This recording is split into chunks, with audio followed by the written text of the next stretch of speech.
সংবর্ধিত করে তাদের আগামী দিনের শুভকামনা জানিয়ে আমরা একটা আমাদের সংবর্ধনা অনুষ্ঠান শুরু করব। বালুরঘাটবাসীর সম্মিলিত নাগরিক মঞ্চের উদ্যোগে সন্ধ্যায় লীলা লজে দক্ষিণ দিনাজপুর মাধ্যমিক কৃতী 7 জন ছাত্রছাত্রীদের সম্মানিত করা হয় এবং তাদের উত্তরীয় পরিয়ে বরণ করে নেওয়া হয়। কৃতী ছাত্রছাত্রীদের শুভেচ্ছা জানিয়ে স্বাগত ভাষণ দেন মঞ্চের সম্পাদক নৃপেন্দ্রনাথ কুণ্ডু। পুষ্প, স্মারক, পেন, মিষ্টির প্যাকেট তাদের হাতে তুলে দেওয়া হয়।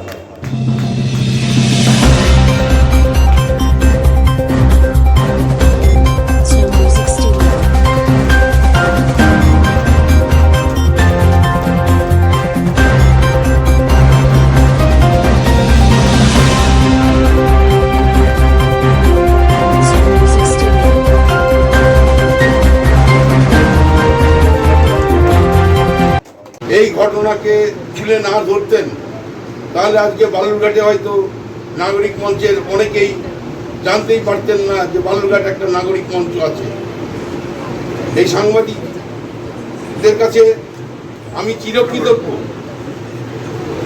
এবং আমি আশা করব যে পরবর্তী আমাদের যে সমস্ত প্রোগ্রামগুলো হবে নিশ্চয়ই আমার এই সাংবাদিকরা ভাইয়েরা তুলে ধরবেন এবং এই বালুরঘাটের যে নাগরিক মঞ্চ তার যে কার্যকলাপ এটাও তুলে ধরবেন।